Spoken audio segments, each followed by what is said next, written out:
Welcome to our very first episode of Myeloma Crowd TV, a series helping patients understand the latest myeloma news and a program covering important topics for multiple myeloma patients. I'm your host, Jenny Ahlstrom, and I'm a myeloma patient just like you. Now, we've begun a brand new year, but want to start the program looking back into 2015. It was an incredible year for new treatments for myeloma, with 7 new drugs approved, 3 of those in November alone. These new treatments were featured at ASH 2015, the world's largest hematology conference, which was held in Orlando, Florida. This conference is meant for oncologists and blood cancer specialists so they can learn about the latest advancements in the field from their peers. Doctors submit their research papers, which are then approved for oral sessions or poster sessions. For 4 days, you can attend an incredible, mind-boggling number of sessions. The sessions are in highly technical terms, so they can be sort of hard to follow, but once you start learning the lingo, they start making sense. Now, Eric Hanson is a myeloma patient who was diagnosed in 2012. Why does someone like Eric want to attend ASH? Yeah, I came on my own just for the first time to ASH because with 7 new drugs approved since I was diagnosed, there's so much advancement in the science that I wanted to understand as much as possible about it, and I wanted to know who was doing it. And you can't do that just from watching the videos after the ASH. Being here, the energy and talking to the people that are so closely involved in all this for multiple myeloma has been unbelievable. So what does he think now that he's here? It's like a fire hose of knowledge, information, impressions of what's going on. Instead of trying to focus on everything that there is, I can look at the 3 or 4 things that really look like they're going to really matter.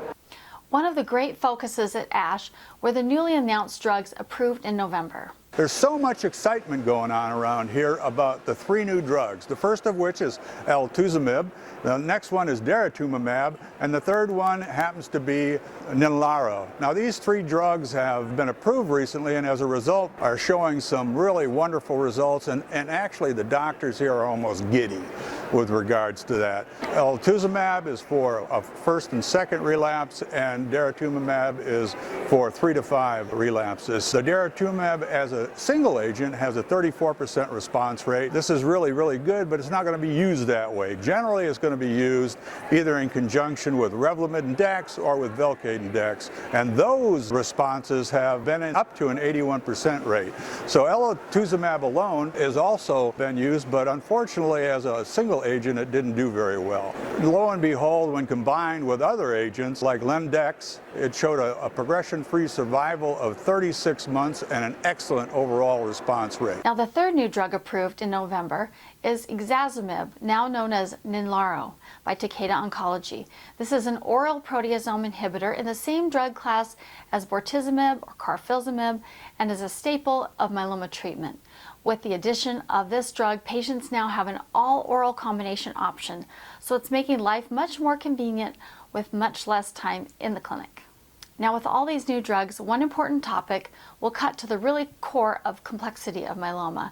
It's just a tough disease to treat. Myeloma is very complicated.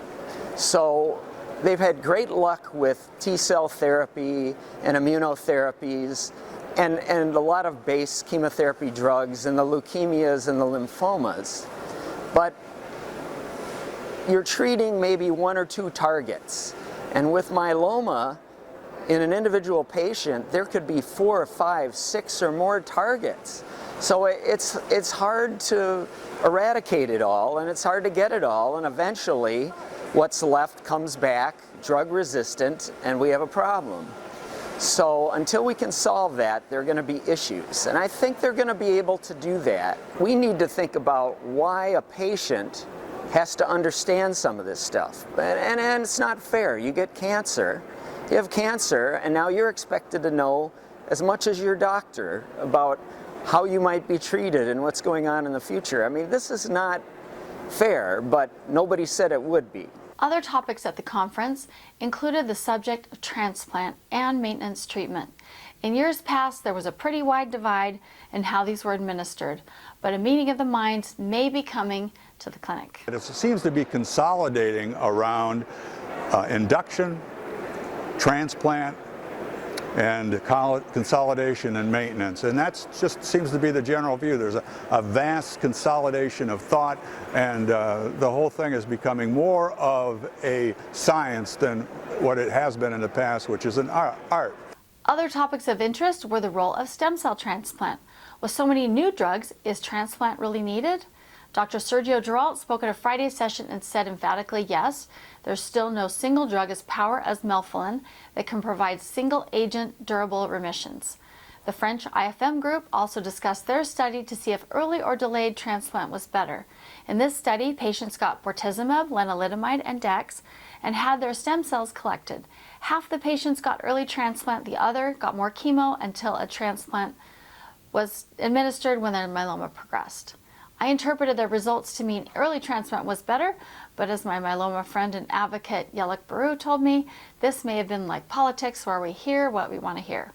Dr. Orlowski explains his interpretation of these results, and I'll leave it to the experts to decide. And the results showed two interesting findings. One endpoint was what's called progression-free survival, and that means time until the myeloma begins to progress. And as you would maybe expect, the people who got the early transplant with the high-dose melphalan had a longer PFS than the patients who got only chemotherapy. However, when you look at the overall survival, because the patients who got only chemotherapy, even if they progressed earlier, were able to get a transplant at that time, the overall survival for the two groups was essentially identical. And that suggests the possibility that at least for some patients, it may be possible to delay stem cell transplant, especially if they do very well with their initial chemotherapy. It did demonstrate that minimal residual disease, that is getting fewer than, or getting a response, if you will, that's very major, fewer than one myeloma cell in 1 million normal bone marrow cells, was more commonly achieved with the transplant. And if it was achieved either by the transplant or after maintenance, it portended for a much better outcome. So based on this particular finding, it did support the use of stem cell transplant, and so we still think that's a standard of care. I also heard many doctors talking about fitness levels for myeloma patients. They're now segmenting patients into 3 categories: fit, unfit, and frail, and they'll base their treatment recommendations on fitness and not on age. One doctor said he even gave a transplant to a patient at 85 because he was fit and, in his own words, didn't need Viagra, thank you very much. Fitness levels matter to patients, and we'll be announcing a program shortly to help you get moving so we can get fit together to get the most effective treatments for our longest and best outcomes. There have been many reviews of the ASH 2015 conference, and I highly suggest taking a look at links below to learn more from the videos of patients and experts from our partner, Patient Power.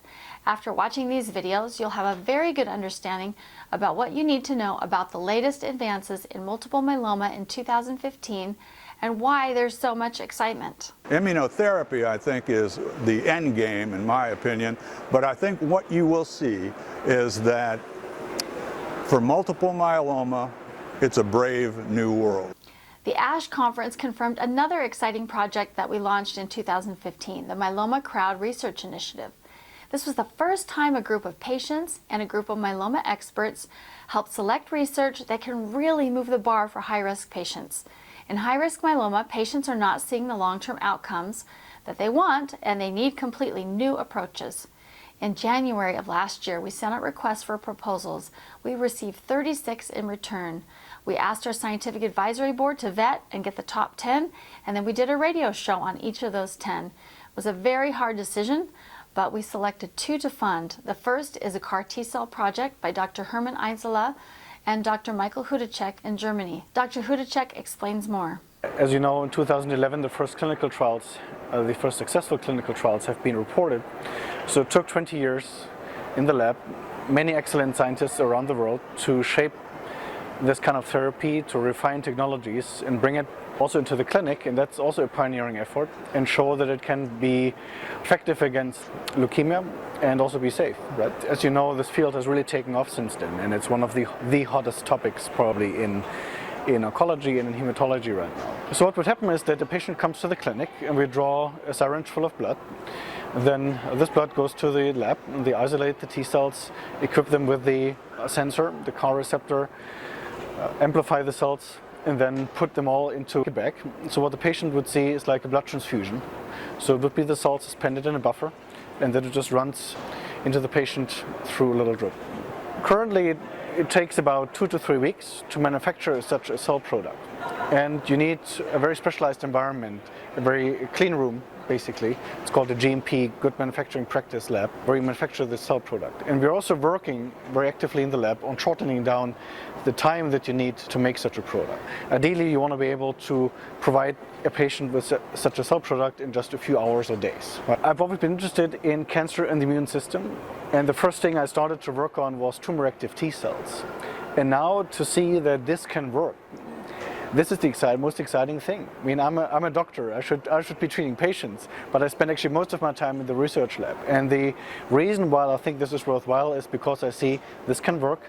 This can really go from the lab to the patient, and that's the greatest motivation one can have, and that's the greatest motivation that I have, because it can work.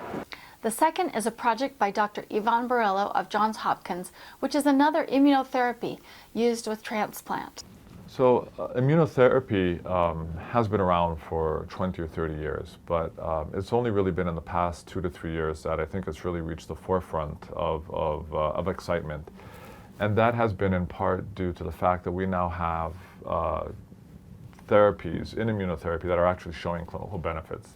What we're doing clinically is we're taking patients that are ready to go to transplant. At some point before transplant, they're getting a bone marrow done, and that's part of the standard transplant procedure. Normally, however, as part of the standard pre-transplant, they would get about 20 mLs of bone marrow harvested for the various studies that are needed. In this case, we're collecting about 200 mLs of bone marrow. So then once we take these cells out, they are then taken to the lab where they're frozen down.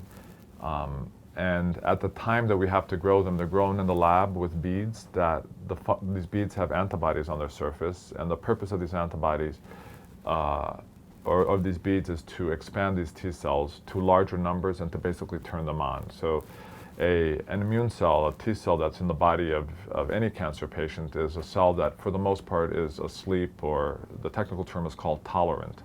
And what these beads can do is wake them up or activate these T cells and expand them. And so we can get anywhere between 50 to 100-fold expansion of these cells, at which point, once we finish growing them, and we're generally growing them between 7 and 10 days, the cells are then frozen, and then they're given back to the patient within the context of a stem cell transplant, a standard stem cell transplant, where the stem cells by definition are given on day 0, and these cells in this trial are given on days 3 and 4. The best part about these projects are that the research is equally exciting for low or standard risk patients. I would really encourage you to check out the link below and join us to help fund these projects. To date, we've raised over $160,000 thanks to you. We're now distributing all of that has been raised so far to these 2 projects so they can get started. If you'd like to help us bring these treatments to the clinic faster, you can create your own fundraising page and invite your friends and family to join you. Our goal is to fund each project for $250,000 each. So who says patients have to wait for a cure? We don't think we do. Now that we're on to a new year, what's coming next? First, ask your doctor about he or she will use the new drugs, ixazomib, elotuzumab, and daratumumab, to see if they're right for you. Then look ahead at other new drugs coming down the pipeline and consider joining a clinical trial. In our next episode, we'll let you hear from the son of a myeloma patient who used his entrepreneurial background to help us find clinical trials faster and easier. You may be wondering if it's worth spending the time to learn more about the specifics of the new announcements. As patient advocates, we think it's critical to getting your best possible outcomes. Doctors and physicians tend to be conservative. They like to use what they're experienced, what they've used in the past, and what has worked successfully. And so that leaves out a lot of these new drugs. They just don't have experience with them. They haven't used them before, and they might be hesitant to try. And so when we talk about second opinions and why do you need a second opinion and why is it important to talk to all these doctors, and again, why is it important for us as patients to try to understand it all, is one doctor might take one approach and another doctor might take a completely different approach, and there's no proof that one approach is better than the other one. So what are we supposed to do as patients? To me, you get to understand how it works. You talk to these doctors, you work with them, and you try to work together to come up with the approach that will work best with you or for you. And the more I know myself, I think, you know, I'm a part of the solution. I'm not just waiting for somebody to fix me or waiting for somebody to tell me what I'm going to do next. I want to know what other options are there, why do you like this particular approach, and in the process, if I can learn enough to pass on to other patients that come along that are just starting where I started 4 years ago, I really would like to be able to do that because I know how tough it is at the beginning. Thanks for watching, and here's to a happy and healthy 2016.